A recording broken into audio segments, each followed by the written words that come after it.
Hi ಎಲ್ರಿಗೂ ನಮಸ್ಕಾರ. ನಾನು ಚೈತ್ರ. ನೀವು ನೋಡ್ತಿದ್ದೀರಾ ಹಳ್ಳಿ ಅಡಿಗೆ ಹಳ್ಳಿ ಸೊಬಗು ಚಾನಲ್. ಇವತ್ತು ನಮ್ಮೂರಲ್ಲಿ ಕಾರ್ತಿಕ ಇತ್ತು. ನಮ್ಮೂರಲ್ಲಿ ಕಾರ್ತಿಕನ ತುಂಬ ಗ್ರ್ಯಾಂಡಾಗಿ ಮಾಡ್ತಾರೆ. ದೇವಸ್ಥಾನದ ಹತ್ರ ಊಟ ಎಲ್ಲ ಇರುತ್ತೆ.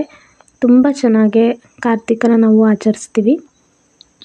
ಹಾಗಾದರೆ ಈ ಕಾರ್ತಿಕಕ್ಕೆ ನಾವು ಮನೆಯಲ್ಲಿ ಹಬ್ಬಕ್ಕೋಸ್ಕರ ಎಡೆಗೋಸ್ಕರ ಏನು ಮಾಡಿದ್ದೆ, ಇವತ್ತಿನ ದಿನ ಹೇಗಿತ್ತು ಅನ್ನೋದನ್ನು ತೋರಿಸ್ತೀನಿ.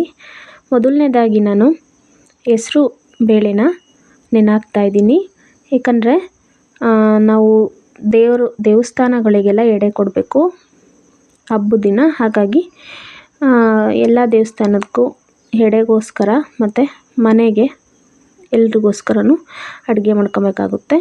ಹಾಗಾಗಿ ನಾನು ಮೊದಲನೇದಾಗಿ ಎದ್ದ ತಕ್ಷಣವೇ ನಾನು ಫ್ರೆಶ್ ಆಗಿ ಬಂದು ಹೆಸರು ಬೇಳೆನ ನೆನೆಹಾಕ್ತಾಯಿದ್ದೀನಿ. ನೀಟಾಗಿ ತೊಳೆದು ಹಾಕಿದ್ದೀನಿ. ನಂತರ ಬಿಸಿನೀರನ್ನ ಕಾಯಿಸ್ಕೊಂಡಿದ್ದೀನಿ ಕುಡಿಯೋದಕ್ಕೋಸ್ಕರ. ನಂತರ ನೋಡಿ ಇಲ್ಲಿ ನಾನು 1 ಚಮಚಷ್ಟು ಹಾಲನ್ನು ತೆಗೆದಿಡ್ತಾಯಿದ್ದೀನಿ. ಕಾಯಿಸ್ತಾ ಇಲ್ಲ ಈ ಹಾಲನ್ನು.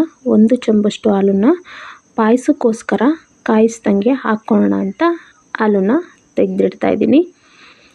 ನಮ್ಮೂರು ಕಾರ್ತಿಕ ಆಗಿ ಆಲ್ಮೋಸ್ಟ್ ಅಲ್ಲಿ ಒಂದು 10 ದಿನದಿಂದ 12 ದಿನ ಆಯಿತು. ನಾನು ಇವಾಗ ವಿಡಿಯೋನ ಹಾಕ್ತಾಯಿದ್ದೀನಿ. ನನಗೆ ಎಡಿಟ್ ಮಾಡೋಕ್ಕೆ ಟೈಮ್ ಇರಲಿಲ್ಲ, ಹಾಗಾಗಿ ಸ್ವಲ್ಪ ಲೇಟ್ ಆಯಿತು. ನಂತರ ನಾನು ಕಾಫಿಗೋಸ್ಕರ ಸ್ವಲ್ಪ ಹಾಲನ್ನು ಬಳಸ್ಕೊಂಡು ಇನ್ನು ಆ ಹಾಲನ್ನು ಕಾಯೋದಕ್ಕೆ ಇಡ್ತಾಯಿದ್ದೀನಿ. ಕಾಫಿ ನಮ್ಮ ಮನೆಯವರಿಗೆ, ಬಿಸಿನೀರು ನನಗೆ. ನಾನು ಬಿಸಿನೀರಾಗಲಿ ಮತ್ತು ಕಾಫಿ ಆಗಲಿ ಏನೇ ಆಗಲಿ ಹೊರ್ಗಡೆ ಬೆಳಗ್ಗೆ ಟೈಮು ಆ ವಾತಾವರಣದಲ್ಲಿ ನೋಡಿಕೊಂಡೇ ಕುಡಿಯೋದು. ನಾನು ಹಾಲಿಗೆ ಮುದ್ದೆ ಕೋಲನ್ನು ಮೇಲ್ಗಡೆ ಇಡ್ತಾಯಿದ್ದೀನಿ. ಯಾಕಂದರೆ ನಾವು ಹೊರ್ಗಡೆ ಇರ್ತೀವಿ ಒಂದು 10 ನಿಮಿಷ. ಅಕಸ್ಮಾತ್ ಹಾಲು ಉಕ್ಕಿ ಬಂದ್ರೂ ಹೊರ್ಗಡೆ ಬರಬಾರ್ದು ಹಾಲು ಅನ್ನೋದಕ್ಕೋಸ್ಕರ. ನೋಡಿ ಇಲ್ಲಿ ನಮ್ಮ ಮನೇಲಿ 2 ನಾಯಿ ತೊಗೊಂಬಂದಿದ್ದು. ಇವು ನಾವು ಬೇಕಂತ ಇಲ್ಲಿಂದನೂ ಇಟ್ಕೊಂಬಂದಿದ್ದಲ್ಲ. ನಾವು ರೋಡಲ್ಲಿ ಬರ್ತಾಯಿದ್ದು ನೈಟು ಒಂದು 7:30 ಟೈಮಲ್ಲಿ ನಾನು ರೋಡಲ್ಲಿ ಇದ್ದು 2 ಕೂಡ ಮೊಲ ಥರ ಕಾಣಿಸಿದ್ವು. ನಿಲ್ಲಿಸಿದ್ವಿ. ಬಟ್ ನಾಯಿ ಮರಿಗಳು, ತುಂಬ ಚಿಕ್ಕ ನಾಯಿ ಮರಿಗಳು, ಯಾರೋ ಬಿಟ್ಟೋಗಿದ್ರು. ಅವಲ್ಲೇ ಬಿಟ್ಟಿದ್ರೆ ಯಾರಾದರೂ ವೆಹಿಕಲ್ ಹತ್ಸಿ ಸತ್ತೋಗುತ್ತೆ ಅಂತ ತೊಗೊಂಬಂದ್ವಿ. ಅವ್ರ ಹತ್ರ ಆಟ ಆಡಿಕೊಂಡು ನಾವು ಕಾಫಿ ಮತ್ತು ನೀರನ್ನು ಕುಡ್ಕೊಂಡು ಒಳಗಡೆ ಬಂದು, ಅವತ್ತು ಹಬ್ಬ ಆಗಿರೋದ್ರಿಂದ ನೀಟಾಗೆ ನೆಲ ಎಲ್ಲ ಒರೆಸ್ಕೊಂಡು ನೋಡಿ ಇಲ್ಲಿ ಹಣ್ಣನ್ನ ನಾವು ನಮ್ಮ ಮನೇಲಿ ಬಾಳೆಹಣ್ಣನ್ನು ಬೆಳಿತೀವಿ. ಬಾಳೆಹಣ್ಣನ್ನ ಒತ್ತಾಕಿದ್ವಿ. ಚೆನ್ನಾಗಿ ಬಂದಿತ್ತು. ಹಬ್ಬಕ್ಕೋಸ್ಕರ ಅಂತ ಕಟ್ ಮಾಡಿದ್ವಿ. ನೀರುಳ್ಳಿನ ನಾನು ಯಾವಾಗಲೂ ಈ ಥರ ಹರಡಿ ಬಿಡ್ತೀನಿ. ಯಾಕಂದರೆ ಅದು ನೀರುಳ್ಳಿ ಗುಡ್ಡಿಗೆ ಹಾಕಿದ್ರೆ ಸತ್ತೋಗುತ್ತೆ. ಹಾಗಾಗಿ ಈಗ ನಾನು ಅಡುಗೆನ ಸ್ಟಾರ್ಟ್ ಮಾಡ್ಕೊತಾ ಇದ್ದೀನಿ. ಅಡುಗೆಗೋಸ್ಕರ ನೀರುಳ್ಳಿನ ನೀರಲ್ಲಿ ಹಾಕಿ, ಏನೇ ತರಕಾರಿ ಆದರೂ ಫಸ್ಟು ನೀರಲ್ಲಿ ಹಾಕಿ ಅದಕ್ಕೆ ಸ್ವಲ್ಪ ಉಪ್ಪು ಮತ್ತು ಸ್ವಲ್ಪ ಅರಿಶಿನ ಪುಡಿನ ಹಾಕಿ ಒಂದು 10 ನಿಮಿಷ ಬಿಡ್ತೀನಿ. ಆದ್ರೇ ಸ್ವಲ್ಪ ಸಮಾಧಾನ ಆಗೋದು. ಯಾಕಂದರೆ ಅದರಲ್ಲಿ ಏನಾದರೂ ಔಷಧಿ ಹೊಡೆದಿದ್ರೆ ಹೋಗಲಿ ಅನ್ನೋ ಉದ್ದೇಶಕ್ಕೋಸ್ಕರ ನಾನು ಈರುಳ್ಳಿ ಮೆಣಸಿನ್ಕಾಯಿ ಮಾತ್ರ ಹಾಕ್ತಾಯಿದ್ದೀನಿ. ಇವತ್ತು ಯಾವುದೇ ತರಕಾರಿ ಹಾಕಿ ಏನು ಮಾಡ್ತಾಯಿಲ್ಲ. ನಾನೇನು ಮಾಡ್ತಾಯಿದ್ದೀನಿ ಅಂದರೆ ಪಾಯಸ ಮತ್ತು ಅನ್ನ. ಇದು ನೋಡಿ ಅನ್ನ ಒಂದು ಬಟ್ಲಲ್ಲಿ ದೊಡ್ಡ ಕುಕ್ಕರ್ ಬಟ್ಲಲ್ಲಿ 2 ಕುಕ್ಕರ್ ಬಟ್ಲು ತೊಗೊಂಡಿದ್ದೀನಿ. ಅದರಲ್ಲಿ ಒಂದಕ್ಕೆ ಅನ್ನಕ್ಕೆ ಇಡ್ತಾಯಿದ್ದೀನಿ. ಇನ್ನೊಂದಕ್ಕೆ ನಾನೇನು ಬೆಳಿಗ್ಗೆ ಹೆಸರು ಬೇಳೆನ ನೆನೆ ಹಾಕಿದ್ದೆ ಅದನ್ನು ನೀಟಾಗಿ ಕೈಯಲ್ಲಿ ಕಿವುಚಿ ಸಿಪ್ಪೆನ ತೆಗಿತಾಯಿದ್ದೀನಿ. ಯಾಕಂದರೆ ಇದು ಮನೆಯಲ್ಲೇ ನಾವು ಬೆಳೆದಿರೋ ಅಂಥ ಹೆಸ್ರು ಕಾಳಿಂದ ಮಾಡ್ಕೊಂಡಿರೋ ಹೆಸ್ರು ಬೇಳೆ ಸಿಪ್ಪೆ ಇರುತ್ತೆ.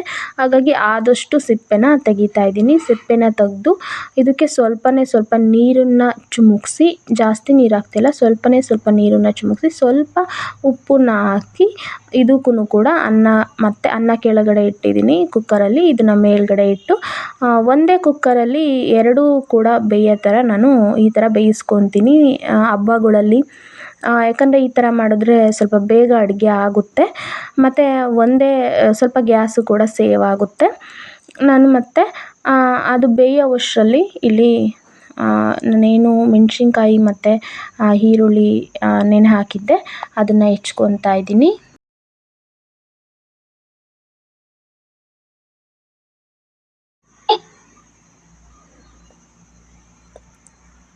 ನಾನು ಇದರಲ್ಲಿ ಒಂದು ಹುಳಿ ಮಾಡಿ ತೋರಿಸ್ತೀನಿ. ಹುಳಿ ಅಂದರೆ ಇದು ಅನ್ನಕ್ಕೆ ಹಾಕ್ಕೊಂಡು ಸಾಂಬಾರು ಥರನೂ ತಿನ್ಬೋದು, ಆ ಥರ ಹುಳಿ. ನೋಡಿ ನಾನಿಲ್ಲಿ ಹುಣಸೆ ಹಣ್ಣನ್ನ ನೆನೆ ಹಾಕಿ ಇಟ್ಟಿದ್ದೀನಿ. ಒಂದು ನಿಂಬೆಹಣ್ಣಿನ ಗಾತ್ರದಷ್ಟು ಹುಣಸೆ ಹಣ್ಣನ್ನು ತೊಗೊಂಡಿದ್ದೀನಿ. 4ರಿಂದ 5 ಹಸಿರು ಮೆಣಸಿನ್ಕಾಯಿ ಮತ್ತು ಒಂದು 3ರಿಂದ 4 ಚಿಕ್ಕದಾಗಿರ್ತಕ್ಕಂಥ ಈರುಳ್ಳಿನ ತೊಗೊಂಡಿದ್ದೀನಿ. 2 ಬೆಳ್ಳುಳ್ಳಿ ತೊಗೊಂಡಿದ್ದೀನಿ. ಬೆಳ್ಳುಳ್ಳಿನ ಸಿಪ್ಪೆ ತೆಗೆದು ಮತ್ತು ಕುಟಾಣಿಲಿ ಹಾಕಿ ಬೆಳ್ಳುಳ್ಳಿ ಮತ್ತು ಇದಕ್ಕೆ ಜೀರಿಗೆ 1 ಸ್ಪೂನಷ್ಟು ಜೀರಿಗೆನ ಹಾಕಿ ಅಥವಾ ಸ್ವಲ್ಪ ಹಾಕ್ಕೊಂಡ್ರೆ ಹಾಕ್ಕೊಬೋದು ನಿಮ್ಮಿಷ್ಟ. ಸ್ವಲ್ಪ ಜೀರಿಗೆ ಮತ್ತು ಬೆಳ್ಳುಳ್ಳಿ ಜಾಸ್ತಿ ಇದ್ದರೆ ಇದಕ್ಕೆ ತುಂಬ ಟೇಸ್ಟಿಯಾಗಿರುತ್ತೆ, ತುಂಬ ಚೆನ್ನಾಗಿರುತ್ತೆ. ಹಾಗಾಗಿ ನಾನು ಬೆಳ್ಳುಳ್ಳಿ ಮತ್ತು ಜೀರಿಗೆನ ಈ ರೀತಿ ತರಿಯಾಗಿ ಕುಟಾಣಿಯಲ್ಲಿ ಕುಟ್ಕೊತಾ ಇದ್ದೀನಿ.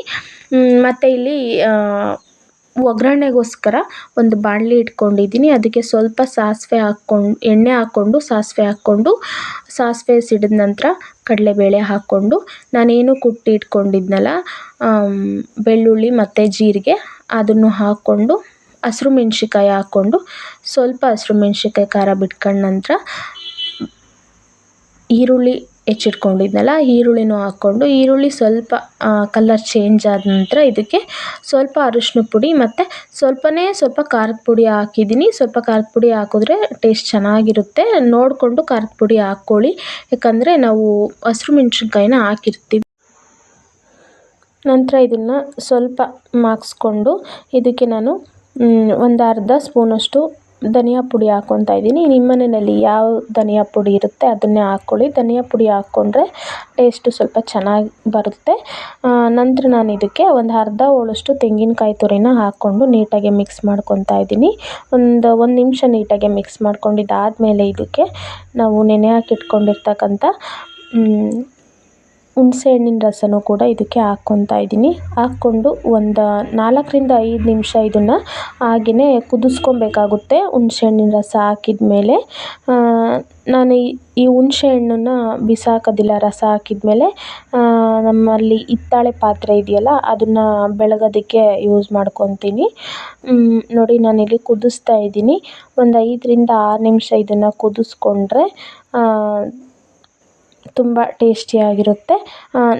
ನಾನು ಉಪ್ಪು ಹಾಕೋದನ್ನು ಹೇಳಲಿಲ್ಲ, ಉಪ್ಪನ್ನ ಹಾಕ್ಕೊಳ್ಳಿ. ಉಪ್ಪು ಹಾಕ್ದಂಗಿದ್ರೆ ಚೆನ್ನಾಗಾಗೋದಿಲ್ಲ, ನಿಮಗೂ ಗೊತ್ತು.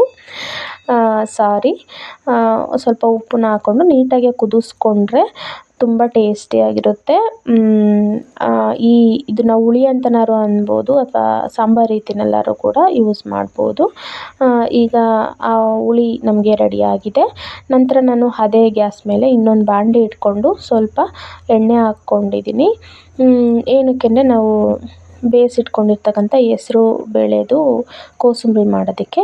ನೋಡಿ ಇಲ್ಲಿ ಬೇಯಿಸಿ ಇಟ್ಕೊಂಡಿರ್ತಕ್ಕಂಥ ಹೆಸ್ರು ಬೇಳೆ ತುಂಬ ಚೆನ್ನಾಗಿ ಬೆಂದಿದೆ. ಸ್ವಲ್ಪ ನೀರನ್ನು ಚಿಮುಕ್ಸಿದ್ದೆ ಅಷ್ಟೇ, ತುಂಬ ಚೆನ್ನಾಗಿ ಬೆಂದಿದೆ. ಹಾಗೆಯೇ ನಾವು ನೆನೆ ಹಾಕಿ ಮಾಡೋದಕ್ಕಿಂತ ಈ ರೀತಿ ಸ್ವಲ್ಪ ಬೇಯಿಸ್ಕೊಂಡ್ರೆ ವಯಸ್ಸಾಗಿರೋರಿಗೆ ಮತ್ತು ಮಕ್ಳುಗಳು ಸ್ವಲ್ಪ ಹಲ್ಲು ಬಂದಿಲ್ದಿರೋ ಮಕ್ಳುಗಳಿಗೆ ತಿನ್ನೋದಕ್ಕೆ ತುಂಬ ಚೆನ್ನಾಗಿರುತ್ತೆ. ಅವರು ಕೂಡ ತಿಂತಾರೆ. ಅನ್ನ ನೋಡಿ ಎಷ್ಟು ಉದುದ್ರಾಗಿದೆ, ಮೆತ್ತಗೂ ಆಗೋದಿಲ್ಲ ಮತ್ತು ತುಂಬ ಬೆಂದಿಲ್ಲ ಅನ್ನೋಂಗೂ ಇರೋದಿಲ್ಲ. ಅಷ್ಟು ಚೆನ್ನಾಗಿ ನಾವು ಯಾವ ರೀತಿ ಬಸಿದ್ರೆ ಬರುತ್ತೋ ಅನ್ನ, ಆ ರೀತಿ ಬಸಿಯೋ ಥರ ಅನ್ನ ಬಂದಿರುತ್ತೆ ನಮಗೆ. ಅಷ್ಟು ಚೆನ್ನಾಗಿ ಉದುದ್ರಾಗಿರುತ್ತೆ ಅನ್ನ. ಈ ರೀತಿ ಮಾಡಿಕೊಂಡ್ರೆ ನಮಗೆ ಟೈಮು ಸೇವ್ ಆಗುತ್ತೆ ಮತ್ತು ಬೇಗನೂ ಕೂಡ ಅಡುಗೆ ಒಂದೇ ಊರಿನಲ್ಲಿ ಅಡುಗೆ ಆಗುತ್ತೆ. ಹಾಗಾಗಿ ನಾನು ಅರ್ಜೆಂಟ್ ಇದ್ದಾಗ ಈ ರೀತಿ ಮಾಡ್ಕೊತೀನಿ. ನೋಡಿ ನಾನಿಲ್ಲಿ ಈ ಕಡೆ ಸ್ವಲ್ಪ ಎಣ್ಣೆ ಹಾಕಿದ್ನಲ್ಲ ಅದಕ್ಕೆ 2 ಈರುಳ್ಳಿನ ಹೆಚ್ಚಿ ಹಾಕ್ಕೊಂಡಿದ್ದೀನಿ. ಈರುಳ್ಳಿ ಸ್ವಲ್ಪ ಮಾಗಿದ ನಂತರ ಇದಕ್ಕೆ ಸ್ವಲ್ಪ ತೆಂಗಿನಕಾಯಿ ತುರಿ ಹಾಕ್ಕೊಂಡು ನಾವೇನು ಬೇಯಿಸಿಟ್ಕೊಂಡಿದ್ವಲ್ಲ ಹೆಸ್ರು ಬೇಳೆನೂ ಕೂಡ ಇದಕ್ಕೆ ಹಾಕ್ಕೊಂಡು ಇದಕ್ಕೆ ಸ್ವಲ್ಪ ಅರಿಶಿನ ಪುಡಿ ಮತ್ತು ಸ್ವಲ್ಪ ಖಾರದ ಪುಡಿ ಹಾಕ್ಕೊಂಡು ನೀಟಾಗಿ ಮಾಗಿಸ್ಕೊಂಡು ಒಂದು 5 ನಿಮಿಷ ಬಿಟ್ಟು ಇದಕ್ಕೆ ಒಂದು ಅರ್ಧ ನಿಂಬೆಹಣ್ಣನ್ನು ಹಾಕಿದ್ರೆ ನಮಗೆ ಕಾಳು ರೆಡಿಯಾಗುತ್ತೆ. ತುಂಬ ಟೇಸ್ಟಿಯಾಗಿರುತ್ತೆ.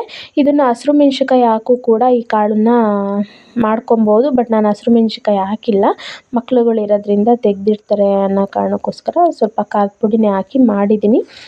ತುಂಬ ಟೇಸ್ಟಿಯಾಗಿರುತ್ತೆ, ತುಂಬ ಚೆನ್ನಾಗಿರುತ್ತೆ. ಇದು ಕೂಡ ಒಂದ್ಸರಿ ಈ ರೀತಿ ಟ್ರೈ ಮಾಡ್ಕೊಳ್ಳಿ. ನಂತರ ನಾನಿಲ್ಲಿ ಪಾಯಸ ಮಾಡೋದಕ್ಕೆ ಶಾವಿಗೆ ಪಾಯಸ ಮಾಡೋದಕ್ಕೆ ಅಂತ ಒಂದು ತಪ್ಪಲೆ ಇಟ್ಕೊಂಡಿದ್ದೀನಿ. ಇದಕ್ಕೆ ನಾನು 2 ಲೋಟದಷ್ಟು ನೀರನ್ನು ಹಾಕ್ತಾಯಿದ್ದೀನಿ ಮತ್ತು ಒಂದು 3/4 ಲೋಟದಷ್ಟು ಸಕ್ಕರೆನ ಹಾಕ್ತಾಯಿದ್ದೀನಿ. ನೀವು ಬೆಲ್ಲನಾದರೂ ಯೂಸ್ ಮಾಡ್ಕೊಬೋದು. ನಾನೊಂದು 3/4 ಲೋಟದಷ್ಟು ಸಕ್ಕರೆನ ಹಾಕಿ ಒಂದು 5ರಿಂದ 6 ನಿಮಿಷ ಬಿಟ್ಟಿದ್ದೀನಿ. ಸಕ್ಕರೆ ಎಲ್ಲ ಸ್ವಲ್ಪ ಕರಗಿದೆ. ನಂತರ ಇದಕ್ಕೆ ಒಂದು ಏಲಕ್ಕಿನ ಕುಟ್ಟಿ ಹಾಕ್ಕೊಂಡಿದ್ದೀನಿ. ನಾನೇನು ಬೆಳಗ್ಗೆನೇ ತೆಗೆದಿಟ್ಟಿದ್ನಲ್ಲ ಹಾಲು, ಹಸಿ ಹಾಲು, ಆ ಹಾಲನ್ನು 2 ಲೋಟದಷ್ಟು ಯಾವ ಅಳತೆನಲ್ಲಿ ತೊಗೊಂಡಿದ್ದೆ ಅದೇ ಲೋಟದಲ್ಲಿ 2 ಲೋಟದಷ್ಟು ಹಾಲನ್ನು ಹಾಕ್ತಾಯಿದ್ದೀನಿ. ಹಾಲನ್ನು ಹಾಕಿ ನಾನು 1 ಸ್ಪೂನಷ್ಟು ಬಾದಾಮ್ ಪೌಡರ್ನ ಹಾಕ್ತಾಯಿದ್ದೀನಿ. ಬಾದಾಮ್ ಪೌಡರ್ ಇದ್ದರೆ ಹಾಕ್ಕೊಳ್ಳಿ, ಇಲ್ಲಾಂದರೆ ಓಕೆ. ಬಾದಾಮ್ ಪೌಡರ್ ಹಾಕಿ ಒಂದು 3ರಿಂದ 4 ನಿಮಿಷ ಬಿಟ್ಟರೆ ಹಾಲು ಸ್ವಲ್ಪ ಕುದಿಯೋದಕ್ಕೆ ಸ್ಟಾರ್ಟ್ ಆಗುತ್ತೆ. ಆ ಟೈಮಲ್ಲಿ ನಾನು ರೋಸ್ಟೆಡ್ ಶಾವಿಗೆನ ಹಾಕ್ತಾಯಿದ್ದೀನಿ. ರೋಸ್ಟೆಡ್ ಶಾವಿಗೆ ಅಂತಲೇ ಪ್ಯಾಕೆಟಲ್ಲಿ ಬರುತ್ತೆ. ಅಥವಾ ಇಲ್ಲ ಅಂತಂದರೆ ನೀವು ಸ್ವಲ್ಪ ಎಣ್ಣೆ ಹಾಕ್ಕೊಂಡು ರೋಸ್ಟ್ ಮಾಡಿಕೊಂಡ್ರೆ ಮಾಮೂಲಿ ಶಾವಿಗೆನ ರೋಸ್ಟೆಡ್ ಶಾವಿಗೆ ಆಗುತ್ತೆ. ನಾನು ಇಲ್ಲಿ ರೋಸ್ಟೆಡ್ ಶಾವಿಗೆನೇ ಹಾಕ್ತಾಯಿದ್ದೀನಿ ಪ್ಯಾಕೆಟಲ್ಲಿ ಬಂದಿರೋದನ್ನು. ಸ್ವಲ್ಪ ಈ ರೀತಿ ಮಿಕ್ಸ್ ಮಾಡಿ ಒಂದು 5ರಿಂದ 6 ನಿಮಿಷ ನೀವು ಕುದಿಸ್ಕೊಂಡ್ರೆ ಸಾಕು, ಶಾವಿಗೆ ಬೆಂದಿರುತ್ತೆ. ಇಲ್ಲಿ ಪಾಯಸನೂ ಕೂಡ ರೆಡಿಯಾಗಿರುತ್ತೆ. ನಾನು ಯಾಕೆ ಹಾಲು ಮತ್ತು ನೀರನ್ನು ಸ್ವಲ್ಪ ಜಾಸ್ತಿ ಹಾಕಿದ್ದೀನಿ, ಸ್ವಲ್ಪ ತೆಳು ಮಾಡ್ಕೊಂಡಿದ್ದೀನಿ ಅಂದರೆ ಈ ಪಾಯಸ ಸ್ವಲ್ಪ ತಣ್ಣಗಾದ ನಂತರ ಗಟ್ಟಿಗಾಗುತ್ತೆ. ಹಾಗಾಗಿ ಮುಂಚೆನೇ ಸ್ವಲ್ಪ ತೆಳ್ಳಗೆ ಮಾಡ್ಕೊಬೇಕಾಗುತ್ತೆ ಈ ಪಾಯಸನ. ನಾನು ಫಸ್ಟ್ ಟೈಮ್ ಈ ಪಾಯಸ ಮಾಡಿದಾಗ ಫುಲ್ಲು ಗಟ್ಟಿಗಾಗ್ಬಿಟ್ಟಿತ್ತು, ತಿನ್ನೋಕ್ಕೆ ಬರ್ತಾಯಿರಲಿಲ್ಲ, ಆ ಥರ ಆಗ್ಬಿಟ್ಟಿತ್ತು. ನಾನು 8ನೇ ಕ್ಲಾಸಲ್ಲಿದ್ದಾಗ ಈ ಪಾಯಸ ಮಾಡಿದ್ದು ಫಸ್ಟ್ ಟೈಮ್. ಆ ಥರ ಆಗ್ಬಿಟ್ಟಿತ್ತು. ನಂತರ ನಾನಿಲ್ಲಿ ಅದಕ್ಕೆ ಹಾಕೋದಕ್ಕೆ ಅಂತ ಸ್ವಲ್ಪ ಎಣ್ಣೆನ ಕಾಯಕ್ಕಿಟ್ಕೊಂಡು ಎಣ್ಣೆಗೆ ನಾನು ದ್ರಾಕ್ಷಿ ಹಾಕ್ಕೊತಾ ಇದ್ದೀನಿ. ಬಾದಾಮಿ ಮತ್ತು ಗೋಡಂಬಿ ಇರಲಿಲ್ಲ, ಖಾಲಿಯಾಗಿತ್ತು. ಸೊ ಬರೀ ದ್ರಾಕ್ಷಿನೇ ಹಾಕ್ಕೊಂಡು ನಾನು ಪಾಯಸಕ್ಕೆ ಹಾಕ್ಕೊತಾ ಇದ್ದೀನಿ. ನೋಡಿ, ಇಷ್ಟು ತೆಳ್ಳಗಿರುತ್ತೆ ಈ ಪಾಯಸ. ಇನ್ನೊಂದು 1/2 ಆದಮೇಲೆ ಮತ್ತೆ ತೋರಿಸ್ತೀನಿ ಈ ಪಾಯಸ ಎಷ್ಟು ಗಟ್ಟಿಗಾಗಿರುತ್ತೆ ಅಂತ. ಹಾಗಾಗಿ ನಾನು ಫಸ್ಟ್ ಟೈಮ್ ಮಾಡಿದ್ದು ತುಂಬ ಗಟ್ಟಿಗಾಗ್ಬಿಟ್ಟಿತ್ತು 8ನೇ ಕ್ಲಾಸಲ್ಲಿದ್ದಾಗ. ಅದಕ್ಕೆ ನಾನು ಈ ಪಾಯಸ ಮಾಡಬೇಕಾದ್ರೆ ಹುಷಾರಾಗೆ ಸ್ವಲ್ಪ ತೆಳ್ಳಗೆ ಮಾಡ್ಕೊತೀನಿ ಸ್ಟಾರ್ಟಿಂಗು, ಆಮೇಲೆ ಅದು ಗಟ್ಟಿಗಾದಮೇಲೆ ಸರಿ ಹೋಗುತ್ತೆ. ಮತ್ತು ಇವತ್ತು ನಾವು ನೀರು ಬಿಟ್ಟು ನಾನು ಯಾವುದೇ ಮಾರ್ನಿಂಗ್ ಡ್ರಿಂಕನ್ನು ಕುಡ್ದಿರಲಿಲ್ಲ. ತುಂಬ ಹೊಟ್ಟೆ ಹಸಿತಾ ಇತ್ತು. ಹಾಗಾಗಿ ನಮ್ಮ ಮನೆಯವರು ಹಬ್ಬ ಇರೋ ಕಾರಣ ಒಳಗಡೆ ಏನೂ ತಿನ್ನೋ ಆಗಿಲ್ಲ, ಕುಡಿಯೋ ಆಗಿರಲಿಲ್ಲ. ಯಾಕಂದರೆ ಎಡೆ ಕೊಡೋವರೆಗೂ ನೀಟಾಗೆ ಎಲ್ಲ ಶುಚಿ ಮಾಡಿದ್ರಿಂದ ಏನೂ ತಿನ್ನೋ ಆಗಿರಲಿಲ್ಲ, ಕುಡಿಯೋ ಆಗಿರಲಿಲ್ಲ. ಹೊರ್ಗಡೆನೇ ನಾನು ಮತ್ತು ನನ್ನ ಮಕ್ಕಳು ಎಲ್ಲ ಹೊರ್ಗಡೆನೇ ಎಳ್ನೀರನ್ನು ಕುಡಿದು ಕಾಯಿನ ತಿಂದ್ವಿ. ಬೆಳಗ್ಗೆ ಟೈಮು ವಾರದಲ್ಲಿ 2 ದಿನನಾದರೂ ಎಳ್ನೀರನ್ನು ಕುಡೀರಿ, ಹೆಲ್ತು ತುಂಬ ಚೆನ್ನಾಗಾಗುತ್ತೆ ಅಂತ ಹೇಳ್ತೀನಿ. ಸ್ವಲ್ಪ ಬಿಸಿಲು ಹತ್ತಿದ ಮೇಲೆ ಎಳ್ನೀರನ್ನು ಕುಡೀರಿ. ಬೆಳಿಗ್ಗೆನೇ ಕುಡಿಬೇಡಿ. ಒಂದು 8-8:30 ಟೈಮಲ್ಲಿ ಸ್ವಲ್ಪ ಬಿಸಿಲು ಬಂದಿರುತ್ತೆ, ಆ ಟೈಮಲ್ಲಿ ಕುಡೀರಿ. ಇಲ್ಲ ಮಧ್ಯಾಹ್ನ ಟೈಮಲ್ಲಿ ಎಳ್ನೀರನ್ನು ಕುಡಿದ್ರೂ ತುಂಬ ತಂಪಾಗುತ್ತೆ ದೇಹಕ್ಕೆ. ನಂತರ ಇದಿಷ್ಟು ಎಲ್ಲ ಆಯಿತು. ಈಗ ನಾನು ಸ್ನಾನ ಮಾಡ್ಕೊಂಬಂದು ದೇವ್ರ ಪೂಜೆ ಮಾಡಿ ಮತ್ತು ದೇವರಿಗೆ ಎಡೆ ಎಲ್ಲ ತುಂಬಿಕೊಂಡು ದೇವಸ್ಥಾನಗಳಿಗೆ ಎಡೆ ಕೊಡಬೇಕಾಗುತ್ತೆ. ನಾವು ಯಾವ ಹಬ್ಬ ಮಾಡಿದ್ರೂ ಅಷ್ಟೇ, ನಮ್ಮೂರಲ್ಲಿ ಎಷ್ಟು ದೇವಸ್ಥಾನಗಳಿದೆ ಅಷ್ಟು ದೇವಸ್ಥಾನಕ್ಕೂ ಕೂಡ ಎಡೆ ತುಂಬಿಕೊಂಡು ನಾವು ಎಡೆನ ಕೊಡ್ತೀವಿ. ನೋಡಿ, ನಾನು ಪಾಯಸ ತೋರಿಸ್ತೀನಿ ಅಂತ ಹೇಳಿದ್ನಲ್ಲ, ಒಂದು 1/2 ಆದಮೇಲೆ ನೋಡಿ ಅಷ್ಟು ತೆಳ್ಳಗಿರೋ ಪಾಯಸ ಸ್ವಲ್ಪ ಈ ರೀತಿ ಗಟ್ಟಿಗಾಗೋಯಿತು. ತಣ್ಣಗಾದ ನಂತರ ಈ ರೀತಿ ಪಾಯಸ ಮಾಡ್ಕೊಳ್ಳಿ, ತುಂಬ ಟೇಸ್ಟಿಯಾಗಿರುತ್ತೆ. ಒಂದು ಬಾದಾಮ್ ಪೌಡರ್ ಪ್ಯಾಕೆಟ್ನ ತಂದಿಟ್ಕೊಳ್ಳಿ. ಆ ಬಾದಾಮ್ ಪೌಡರ್ನ 1 ಸ್ಪೂನ್ ಹಾಕಿದ್ರೇ ತುಂಬ ಟೇಸ್ಟ್ ಬರುತ್ತೆ ಪಾಯಸ. ಮತ್ತು ಇದಕ್ಕೆ ನೀವು ತುಪ್ಪನೂ ಕೂಡ ಹಾಕ್ಕೊಂಡು ಮಾಡ್ಕೊಬೋದು. ತುಪ್ಪ ಹಾಕ್ಕೊಂಡ್ರೆ ಇನ್ನೂ ಚೆನ್ನಾಗಿರುತ್ತೆ ಪಾಯಸ. ನನಗೆ ತುಪ್ಪದಲ್ಲಿ ಮಾಡಿರೋ ಅಡುಗೆ ಪ್ರತಿಯೊಂದು ಇಷ್ಟ. ನಂತರ ನಾನು ಪ್ರತಿಯೊಂದಕ್ಕೂ ಎಡೆ ತುಂಬ್ಕೊಂಡಿದ್ದೀನಿ ದೇವ್ರುಗಳಿಗೆ. ಮೊದಲನೇದಾಗಿ ನಮ್ಮ ಮನೆ ದೇವರಿಗೆ ಎಡೆ ಮಾಡ್ತೀವಿ ನಾವು. ಮನೆ ದೇವರಿಗೆ ಎಡೆ ಮಾಡಿ ಮತ್ತು ಹಸುವಿಗೆ ಎಡೆ ಮಾಡಿ ನಂತರ ಹೊರ್ಗಡೆ ಟೆಂಪಲ್ಗಳಿಗೆ ಎಡೆ ತೊಗೊಂಡೋಗ್ತೀವಿ. ಅಲ್ಲಿ ನಮ್ಮ ಇಲ್ಲಿ ದೇವಸ್ಥಾನದ ಹತ್ರ ದೀಪೋತ್ಸವನೂ ಇರುತ್ತೆ. ಇದು 2 ದಿನದ್ದು ದೇವರು ಕುಣಿತಿದ್ದು ವಿಡಿಯೋ ಮಾಡಿರೋದು. ಒಂದು ದಿನದ್ದು ದುಗ್ಗಳ ಇರುತ್ತೆ, ಮತ್ತು ಇನ್ನೊಂದು ದಿನದ್ದು ಆವತ್ತು ಕೂಡ ದೀಪೋತ್ಸವ ಇರುತ್ತೆ, ಮತ್ತು ಇನ್ನೊಂದು ದಿನದ್ದು ಕೂಡ ದೀಪೋತ್ಸವ ಇರುತ್ತೆ. ದೇವ್ರದ್ದು ವಿಡಿಯೋ ಎಲ್ಲ ನೆಕ್ಸ್ಟ್ ವಿಡಿಯೋದಲ್ಲಿ ಹಾಕಿದ್ದೀನಿ. ಈ ವಿಡಿಯೋದಲ್ಲಿ ಫುಲ್ಲು ಹಾಕೋದಕ್ಕೆ ಆಗಲಿಲ್ಲ. ನೆಕ್ಸ್ಟ್ ವಿಡಿಯೋದಲ್ಲಿ ದೇವ್ರದ್ದು ಕುಣಿಯೋದು ಪ್ರತಿಯೊಂದು ಇದೆ, ನೋಡಿ ಎಂಜಾಯ್ ಮಾಡಿ ಫ್ರೆಂಡ್ಸ್. Okay bye.